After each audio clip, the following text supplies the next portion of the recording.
غير اساسيات. قانون الجامعه بيقول واساس التعليم فعلا انا اكون حاضر مع قدام بالظبط. كل وقت ليه اذان. م. انا خلصت دراسه، ابدا ابص على الشغل، عندي 3 شهور صيف بعد ما اتخرج، عندي فتره اعمل فيها السكيلز دي.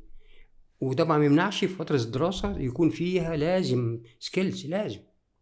وبعدين ما اجي اتدرب ما اروحش شركات هي شركه قناه تجريب بترول، شركه سويس تجريب بترول، شركه نصر تجريب بترول، لا انوع. ما اخدش كده اروح نفس الشركه عشان انا تجريب بترول ابقى اتدرب في 10 شركات تجريب بترول، لا.